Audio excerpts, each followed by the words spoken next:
Welcome to Tamil treat. நீங்கள் இன்னும் நம்ம சேனலை சப்ஸ்கிரைப் பண்ணலைன்னா மறக்காமல் சப்ஸ்கிரைப் பண்ணிக்கோங்க. கூடவே பெல் பட்டனை அழுத்தி அப்டேட்டுகளை உடனுக்குடன் பெறுங்கள். பாரதி கண்ணம்மாவில் தொடங்கி பாண்டவர் பூமி, ஆட்டோகிராப், தவமாய் தவமிருந்து, பொக்கிஷம் என பல படங்களை கொடுத்து மக்களின் மனதில் நீங்கா இடம் பிடித்த டைரக்டர் சேரன் அவர்கள் கடைசியாக நடித்த படம் ஜே.கே. எனும் நண்பனின் வாழ்க்கை என்ற படத்தை கடந்த 2015ஆம் ஆண்டில் எடுத்தார்.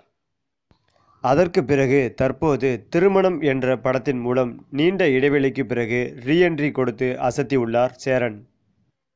மார்ச் 1ஆம் தேதி வெளியான இந்த படம் ரசிகர்களிடையே நல்ல வரவேற்பை பெற்றன. சமீபத்தில் பேட்டியளித்த சேரன் அவர்களிடம் அவரின் திரைப்பயணம் குறித்து பல்வேறு கேள்விகள் முன்வைக்கப்பட்டன. அதில் நீங்கள் இயக்க விரும்பும் நடிகர் யார் என்று கேட்டதற்கு அதற்கு உடனே யோசிக்காமல் சேரன் அவர்கள் விஜய் பெயரை கூறினார்.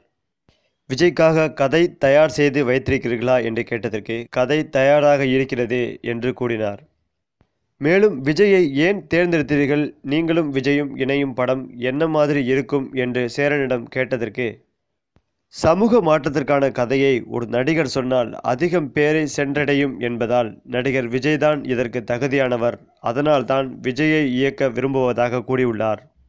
சரி, சேரன் கதையை தளபதி ஓகே செய்தால் இந்த கூட்டணி இணையறதை பற்றி உங்களுடைய கருத்துக்களை உங்கள் கமெண்ட்டில் சொல்லுங்கள். இந்த வீடியோ உங்களுக்கு பிடிச்சிருந்தா லைக் பண்ணுங்கள், உங்கள் ஃப்ரெண்ட்ஸுக்கு ஷேர் பண்ணுங்கள். தேங்க்ஸ் ஃபார் வாட்சிங்.